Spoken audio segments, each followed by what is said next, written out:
baadhatee qawwee baadhatee deemu sana Oromoon egaa rakkoon achitti akka nama dhuunfaatti hojjetamu akka dhaabaatti akka qabsoo Oromootti maal qabaa akka jedhu mul'isa waan ta'eef wanta injabal ta'edha. Artiikilii inni barreessee of ibsee gaazexaa keessa hojjeturra godhe ani booda Jawaar wajjin we talk in the back so like share godhuu nan danda'a. Inni kun waanuma xixiqqaatti hin laalina. Waan Muhammad Hussein yookiin Gammachuu Lalisaa qofa tuqee deemu miti akka miiliyoona 60 rakkoo keenya ta'uu akka sanatti hubadha. Gama biraatiin abbootiin keenya biyyoota giddu galeessa bahaa fi kaaba Afrikaa keessatti legacy gaarii nuu kaa'aniiru. Abbaa keenya Jaarraa Abbaa Gadaarraa kaasiiti, Waaqoo Guutuurraa kaasiiti. Warri lubbuun jiran Xahaa Abdiifaa biyya Sooriyaa keessatti the first foreign OLF officein kan baname Sooriyaa keessatti. Ani Bobbaasaa fa'aa kana Eertiraatti wajjin taa'ee haasa'eera. Liibiyaa dhaqanii jalqaba qabsoo kanaaf gaafa waa kadhatan waan jedhaman qabu. Oromoon qabsoon isaas Oromoo akka sabaatti safeeffannaan isaas iddootti legacy gaarii qabudha. Isa kana balleessuu warri barbaadan eenyufaadha yoo jedhan mootummaa qofaatti ta'uu jira. Yaadattu yoo ta'e Bashoonni warri kaabaa Oromiyaa balaaleffatan yeroo ijoolleen Walloo fi tokko walitti bu'anii marsareetii deemaa ture maal akka godhaa turan ijoollee Habashaati jechuudha. Ofii kanneen nama isaanii ajjeesanii Oromootti sin ajjeesan jedhaa ture. Yan part of stakeholderii kan akka ta'e fudhaa. Exaggerate gochuu dhimmicha bal'isuu irratti akka qabaatanii.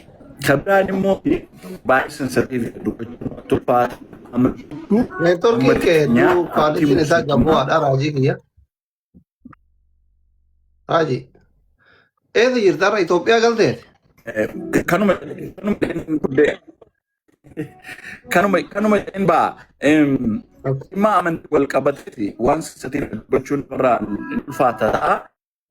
Uummatni kun uummanni Oromoo akka uummata amantii Islaamaa hordofuutti ilaala. Islaamummaan Oromoon qabdu kan akkas wal ajjeesuudhaan jechisiisuu fi warri biraas akka hojjetanuu danda'u qabu gama amantiitiinis.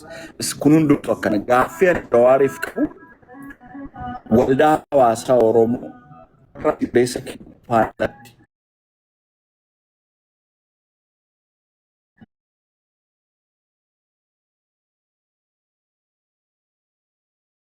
Haramitti ilaalamu yakki keenya irratti hojjetaa.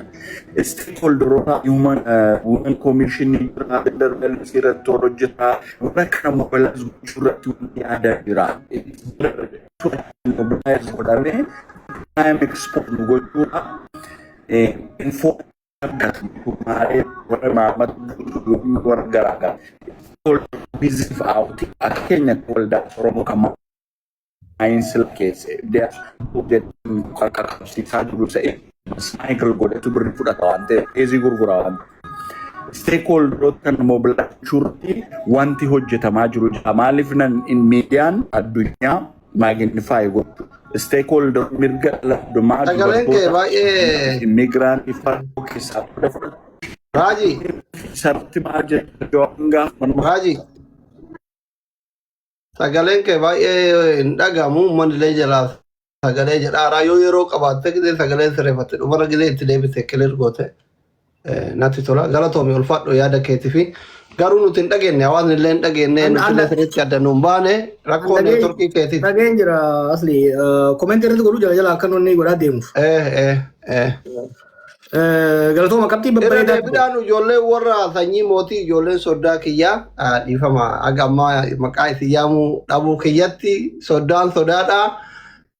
Lakkoofsa tokko barreessa warri akka Dooktor Abduu Seefaanti soddaadha ijoollee Jimmaa jedhaa jirti an Hamzaa see dhugaa Hamzaan soddaa mucaa Jarman kana boyaa jirutti asumaan jabu jabe soddaa Ahmadi Hamzaani soddoon kiyyaa ijoollee Jimmaati ijoolleen Jimmaa lakkoofsa tokko barreessa. Tifu yawe.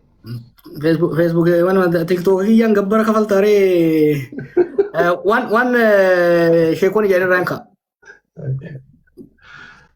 Ulfat dah jarsum mayaltan. Balagen jarsum mambeitu senitreman. Warri ergama kabate demu fi warri balagen safum beini amantin beini. Namni Rabbi sodatin namni bar aaree wala jeesuun aara keessa crime of passion waan tokko walii beellame nama nagaa akka takka hijaa walirraa hin qabne kanarraa qabee namni ajjeesu kun jaarsummaan hin araaramu. Kun jaarsummaan hin araaramu. Kana yaaltan dhaabee hin dhaabne tana buqqaasuudha. Tun marziidha, tun naqarsaadha, tun buqqa'uu qabdi warri akkanaa tun. Qabxiin biraa irratti kaaftan waa'ee warra iqaamaa qabu kajoollee sana bira kaa'u. Gonni guddaan jara mishigiin shiftaa jara. Waan bareedanaa kaafte. Namni yakkamaadhaaf haala mijeessu, namni yakkamaa dho'isu akka seera kamiitittuu yakkamaadha.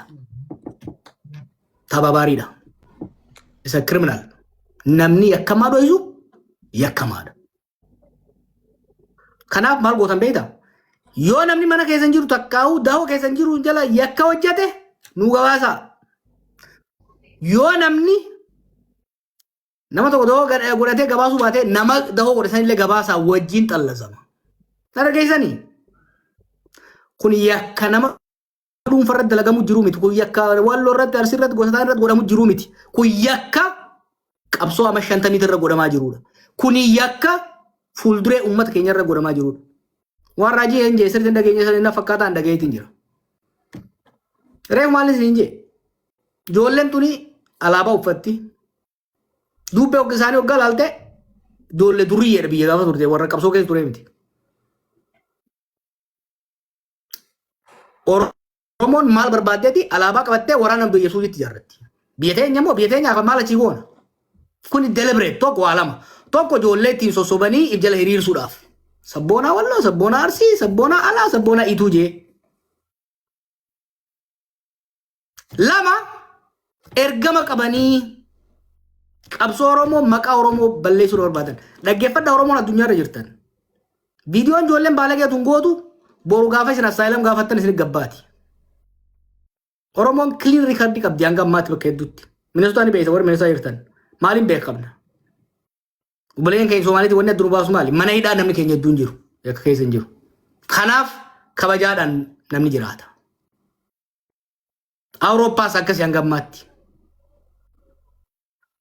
Gaafa immoo maqaa Oromootiin afaan Oromootiin dubbatamaa yakki kun hojjetame already argaa jirtanii warri Oromoon jaalanne Oromummaarraa jibba qabu raabsuu eegalee jira jechuudha. Yakkamtoota dhaabsuu baannan kun yakka Oromoof Oromummaa irratti Oromiyaa irratti seenaa teenya kaleessaatii fi fuulduree teenya irratti godhamtuudha. Maayin gaafii gaafatee jira mootummaan harka keessaa qaba sirriitti qaba. Wanni afaan keessa qabadhuuf ragaa wajjin isinii fiduu deema. Ijoollee daannatii lama qabeetiin jira. Kan isaati lagammaa ijoollee lama. Tokko baali tokko Harargeedha.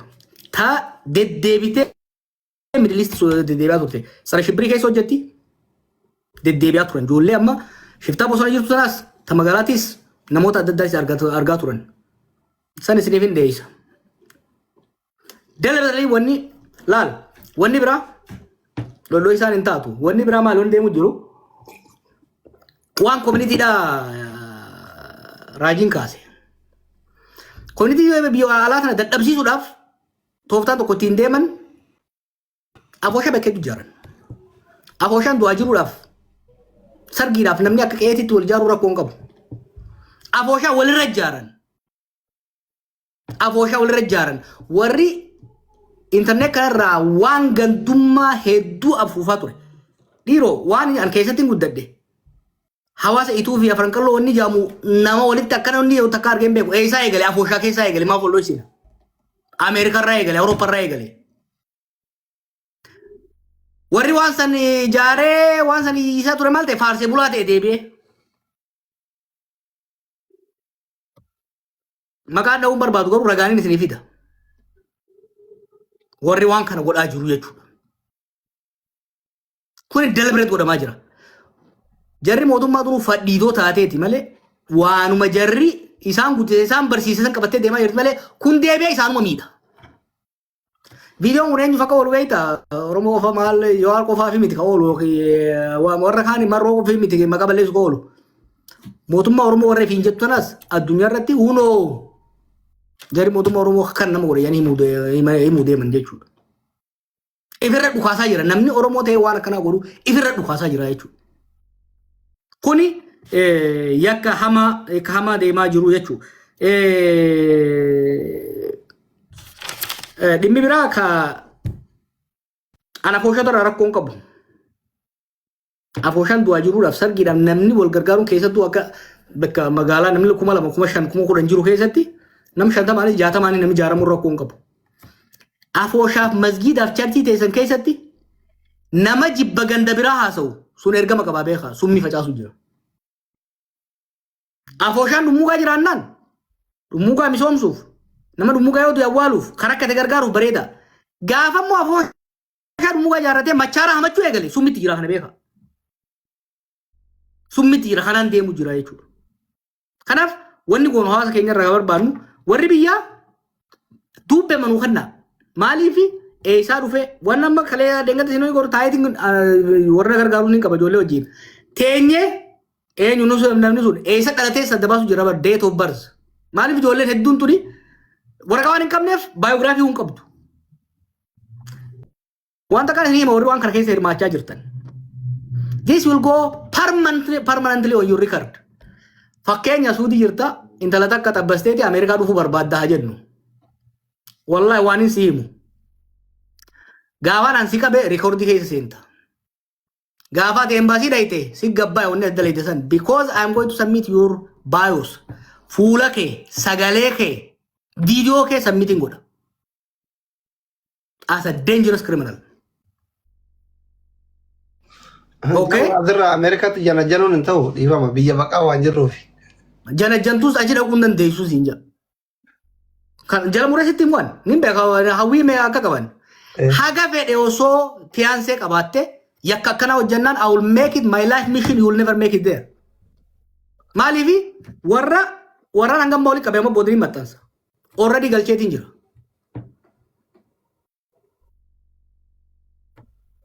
Jaaladheeti mi kana kan godhu. It pains me. Waggoota meeqaaf namoota meeqaaf asaayilam barreessaa ture ni beektan namni irraa fayyadamaa turte warri Kaanadaa jirtan Ameerikaa jirtan Awurooppaa jirtan. Har'a akka namni keenya miila isaa fuudhatee Ameerikaan dhahine Awurooppaan dhahine Abiy Arabaa keessattuu nama ajjeesaan jiraanneen irratti dalagu jira. Waa'ee tokko dhiiga miskiinaati. Lama yakka Oromoo fi Oromummaa irratti hojjetamaa jirudha jechuudha. Umriitii hangaan jiraadde Oromoo fi carraaqee Oromiyaa fi carraaqee uummata keenyaa fi carraaqee. Wanni ana qofaa miti warri na dura aarsaa kenne. Lubbuu isaa itti wareegee waggaa isin itti taphattan usnee ilaaluu hin dandeenyu jechuudha. Dantaa namoota dhuunfaatirra dantaa sabaaf uummataatiif yeroo kamiyyuu caala. Kanaaf irra waliin dabarru kana beekaa sirriitti. Kanumaan jechuu barbaade asli namoota kaan keessa carraa kana. Galatoomii ulfaadhu. Hedduu galatoomaa ulfaadhaadha. Namoota hedduu keessaanis nu dararu jira. Amzaa fa'a dhiifama. Namni yaada kannate yaada warra yaada kannatu ol buufna ol baafna. Inga. Jechumaaf hin barbaade. Hedduu galatoomii. Si tolchaara rakkoon. Galatoomaa ulfaadha. Azumaanuu mucaan kun katanurra walaloo haala jireenya irratti barreessee ati poosti goote walaloo ergaa qabdu barreesse sanii dhalataa wallooti gaachana sabaa jedhama.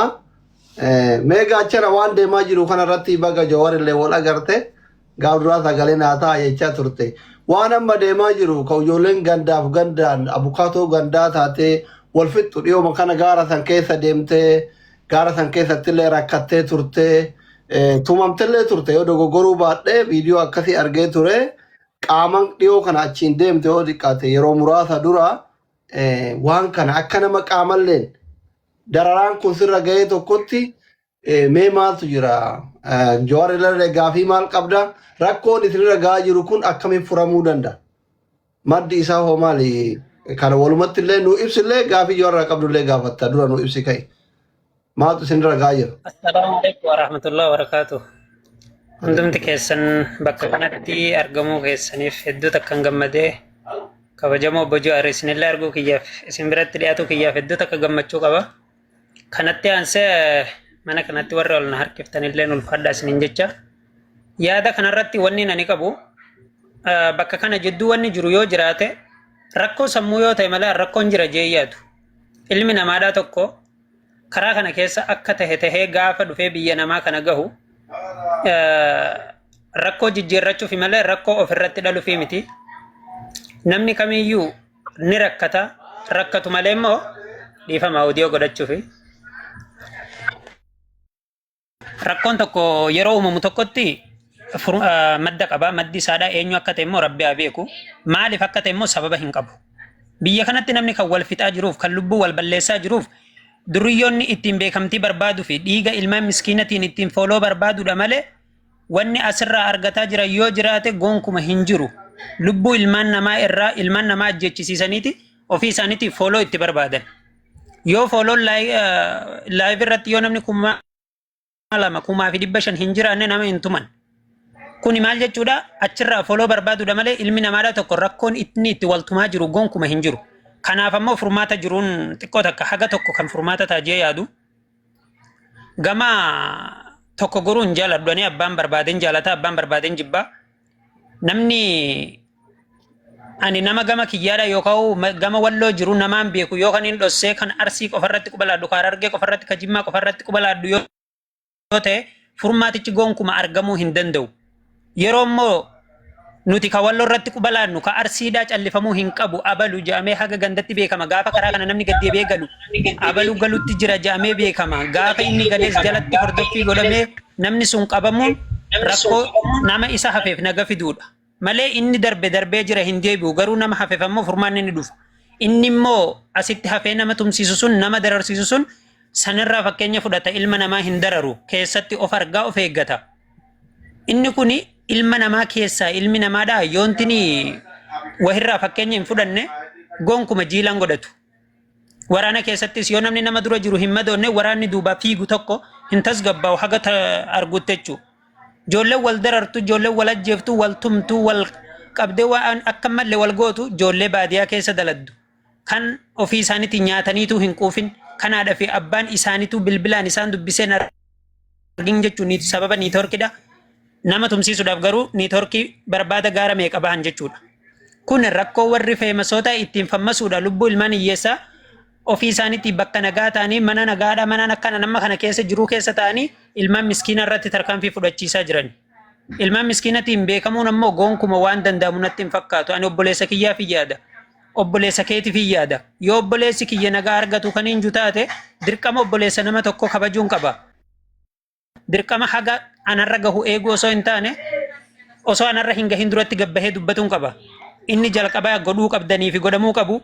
Ijoolleen arsiitis ijoolleen wallootis gabbaatee fuula tokko wal faana kennuudha nama isaaniidha. Wanni durriyyeen ganda hin qabdu jaamuus hin jiru immoo durriyyeen ganda qabdi. Wanni ganda hin qabne hin jiru. Gaafa waan gaarii dalage namni tokko yoo nama gartee gabbahee waan gaarii dalage gooticha warra walloo naan jecha gaafa namtuu dalage lakki namni kun ganda kiyyaa miti naan jechuun goonkuma hin danda'amu fudhadhu sawwaan kana naaf fudhatamu. Akkitti naaf fudhatamu gaafa waan hamaa dalagees walloodha gaafa nani keerii dalagees walloodha. Akkasitti na fudhatuu qaban inni na jibbu akkasumatti na jibbuu qaba. Kanaafuu ijoollee walloorraayis ijoollee arsirraayis xiyyeeffannoon bakki itti kennamuu qabu. Warra lubbuu namaadhaa ajjeessaa jiru caalaa warri badii qabu warra ajjeechisiisaa jiru. Warri ajjeechisiisaa jiru ofii isaatii bakka gaarii jira. Bakka gaarii taa'ee lubbuu namaatiin taphataa jira. Ilmaan hiyyeessaa ajjeesaa jira. Furmaanni akka kanatti hin dhufu. Furmaanni akka itti dhufu inni bakka gaarii taa'u suni ilmaan hiyyeessarraa akka itti taa'u ofii isaatii yoo tarkaanfiin isarratti fudhatame qofa. Sanin ala ilmaan hiyyeessadhaa wal beekuu wajjin nagaan jiraanna jiraataa turre baadiyyaa arabaa kana keessa. Arsiisidhaa fi walloo jennee takka wal qonneen beennu nuti. Maal baruma lama baruma afur baruma kana keessa suudiin eegalame. Maal erguma foloon dhufee suudiin eegalame. Erguma tiktokiin kun dhufee foloon suudiin eegalame. Ilmaan namaadhaa kan dararsiisaa jiru namoota jajjabaa maallaqaan nama gargaarantu jira. Maallaqa kaffalanii ilmaan hiyyeessaa tumsiisaa jirantu jira. Argamaa jira viidiyooleen ragaa garaagaraa bahaatis jira. Isinitti hin dheeressu yoo carraan argame yeroo biraa isinitti deebi'a galatooma. Gaafin Jawaar irraa qabdoo jira. Kun yaada keeti.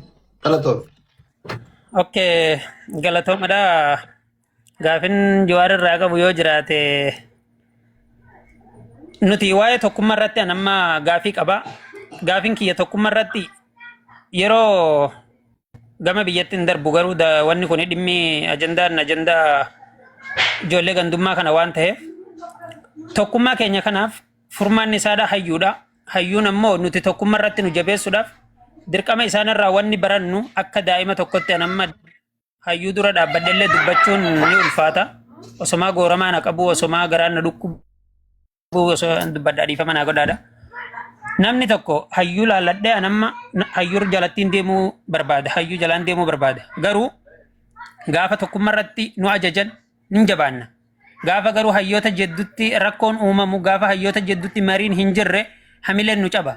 Keessattuu sababa paartiitiin Oromoon garaagaraan yeroo qoqqoodamee hayyoonni wal qoqqoodanii jiran natti dhaga'ama dhugaa rabbi akka nama tokkotti, akka keessattuu daa'ima tokkotti hamileen na caba. Yeroon warroota siyaasaa Amaaraa laalu Oromummaa irratti xiyyeeffatan malee paartiidhaan isaan ofii isaaniitii wal dhabdee keessa isaanii keessumatti wal komachaa garuu immoo rakkoo jiru rakkoo isaanii keessumatti furatan. Keenya ammoo gaafa wal saaxilanii akka hin taane wal godhan nutu hamilee caba. Nutu karaa itti gorru wallaallee bibittinnoonne harkaa isaan jala osoo yaanuu nama jala gorru wallaalla. Shimbirroo haati irraa duute taana karaa facaana. Kanaaf hayyuun keenya hayyoota jiranillee akka ofitti nuu qabanii tokkummaa irratti nuu jajjabeessan nutillee faana isaanii tokkoomnee tokkummaadhaan wal jala hiriirree ijoollettillee hamilee horamaa gaafsan ni jajjabaannan jaa galatooma ulfaadhaa tokkummaan humna. Galatoomi ulfaadhu walumaa galatti hayyoonni Oromoo maaliif wal quban qabneedha. Kana dhumarra Jawaar ka deebisu ta'a. Ka itti aanu Sheekh Abbuttaati kitaabul jism. Hin dhedheeresin. Ana wayin dheereysaa duraan. Baay'ee yaada kiyya nama hedduutu na jalaa dubbate osoo na harka baasuu reefu nama jalaa na buuftani. So yaadni kiyya irra guddaan dhimma ijoollee kanarratti laal. Eerroo hasaasaa muqiima lakkoofsa tokko barreessi si argaara akkuma inboxii naa goote qeerroo hasaasaa mucaan makkaan jiru lakkoofsa tokko barreessi itti sheekkaaf. Ijoolleen muqiimaa warri Su'uudii jirtan Riyaad, Jidda, Makka, Xaa'if, Waadii warri jirtan muqiimni lakkoofsa tokko barreessa. Keessattuu warri Su'uud Arabiyaa jirtan warri muqiimaa. Isintu birrii erga, isin biratti dubartii ijaazaa buufatan, mana isintu kireessa, isintu sawwaaqa, isintu bakka hunda geessa waan ta'eef muqiimni Su'uudii jirtu arrijaalu wannisaa jedhe afaan Arabaatiif dhiiraaf dubartiin kee lakkoofsa tokko barreessa. Qeerroo hasaasaa si argaara lakkoofsa tokko barreessa. Itti fufi Kadiir. Khadiri ana kadite mukati sorry asli difama be ala no gabale asli difama de dura si kelle barboda jette amma kaabi koy oksi aliki indi dedu dubbadu kaab hayye galatoma ani nama hunda feemasa aslirraa eegalee Hamza ibsa isin hundarraa hin komii qaba maaliif ija fuula Jawaar duratti maaliif yoo jettan ijoolleen tun guyyaa isin muka nama dhiibdu xiqqoo booda geestii keessan irra garrasii galee Maammadoonuu feemasa tahee abalu bira kunoo geestirra aslii bira ta'a abalu bira ta'a ani keetiin muka nama biroo dhiiba jeeti ka'ee kutaa jechuudha. Namni tokko nama jeese nama gumaati balaaleeffachuu qaba firraa fageessuu qaba si galee naman tala Oromoo takka salphise yoon tala Oromoo takka safuu fidee ichirratti ol baasu guyyaatti aanu kokkofaltaniiti if maddii keessanii bira teessan si galee wanni guddaan isin sirreeffachuu qabdan nama jees nama salphise nama qootu nama Oromoo wali buusu obboleessa kee maan taane geestii warra feemasa irratti argamuu hin qabu si galee tana jala murtanii beekuu qabdan achi ichi wanni jaamun jirtu ijoolleen ammaasiis dur diinni Oromoodhaa Saabaa'oodhaanii qabsoo Oromoo maqaa balleessuu ture arrammoo Saabaa'oo Sanjaawarii itti duulee hayyoonni itti duulanii nurraa usnaan qabsoo Oromoo maqaa balleessuuf sadarkaa Oromummaa namni jibbee yaa Rabbi je'ee namni if jibbu godhuudhaaf akka Oromummaa namni balaaleeffatu godhuudhaaf Oromoon kanarra walirra dalaydii je'ee maqaa Oromootiin gartee wanni baay'een dalagamaa jirti jechuudha. Kana laal Jaawarii fi Rabbiin jarjaran si galee hoggii lafaa kaan garuu shadiidul iqaab jaa si galee qabinsi isaanii guddaa jabaadha ni xumuraami ni xumura kana dhiisiiti matoo hayaa biliyeenaan sosootu ijoollee tiifattee as keessa yaatu ta'a ruuza nyaatu tana dhiisi matoo hayaa biliyeenarootaan sossoo'u Jaawar Mahammad Xaragee Oromoorraa qaqqabe. Nama dila kanarra galatoonfachuun barbaada sii galee. Thank you so much. Laal saniifuu wal saaxiluu eegee eegaltan wal saaxila nama yeroo hundaa'u wanna gestii keessan irratti nama harki dhiigaa nama intala Oromoo salphise gestii keessan irratti yoo dhiyeessitan isinuu diina Oromootii jechuudha. Saniifuu tana tanumaaniin bira kuta. Tattee aantu walumaanuutti deemna gaa yaada namaatu hedduu na jalaa fixeeti galatooma tanumaafin ol deebi'e. Thank you so much. Nama jalaa na buusuu dandeessa yoo nama ol galfattu jiraate. Qeerrooyyeen faanti gudar faanti warri yaada qabdan tekstii godhaa hin arga gubbarraan notifikashinii silkii kana qofa jedhu waan ta'eef galatoomi ulfaadhu ka'ab Jawaarii fi rabbiin jarjaranii jette Jawaar FBI rabbiin Oromoof kenne tekstii godhi qeerrooyyee sagalee mi tekstii godhi tekstii dubbisa. Thank you so much ibsaan nama yeroo dheeraa as ture ka qaata dhufe dhiifamu loof olchii ibsaan I think yoo dogoggoruu baadhe Ahmadii wajjin kitaaba Jawaar bitatanii dhungatanii danatti fakkaate Jawaar gurbaan kun eenyu jedhe kalee barreesse. Ibsaa gaafa kitaaba Jawaar bitatan sanii Jawaar fuula keessa isin hin laalle akkamitti Jawaar maqaa isaa wallale tokko achirraa kana lammata yaada keetti fuu hidutti dheeressini. Waa'ee keetii fi waa'ee Ahmadillee keessa nuu bayi kitaaba bitatan san dubbiftanii achirraa ka'ii dubbadhu. Duraan dursee manni Oromoo hawaasni bal'aan asitti argamtan hundi keessanuu galatooma akkasuma immoo abbaan Oromoo fi Oromiyaa jawwee baga walitti deebinee wal agarree karaa gaaffii asirratti hoggoon deebi'u kitaaba dubbiftanii bakka takka irraa guutuutti hin finne xuxxuufnee jirra. Yeroo san keessatti namni asitti Niizerlaanditti jalqaba irraatti bitee carraa naa kennaniiti haa galatoomanii koominiitiin asiitis kun deebiin taanana fakkaatti fuula keessa wallaaluun hin jirtu girgiri jira. Saniifi karaa yaada kiyyatti hin deebi'a gaafis nan qaba jawweedhaaf jechuudha. Gaafiin tiyya tokkoffaanii akkana jetti jawwee wanni jirtu yeroo mara ka'umsi waan kanaa yeroo Oromiyaa keessatti rakkoo mudateedha. Rakkoo hawaasa Oromoo buqqisuu gaafa nuti ajandaa kana godhanna jennu ajandaan kun dhufa waan kan akkamiin laaltee bakka tana qabxii sanaa qabadhu inni lammaffaa immoo uummanni waan akkanaa kana walirra laawwatu Arsis ta'ee Hararges ta'ee bakka bu'u hundi isaanii yeroo hedduu warroota si balaaleffatanii si arrabsanidha. Kaayyoon isaanii guddoon akkana fakkaatutti warroonni biyyattuu yoo gallee mootummaanuu ramadee fi Jawaar arrabsaa jeeni ramadamaa jira nuti yoo waan feenes balleessine biyyatti yoo galle humaan godhu waan kana akkamitti bakka tana deebinte akkamiin laaltaa warroonni kun irra guddaan dhibbumaan dhibbatti warra si arrabsu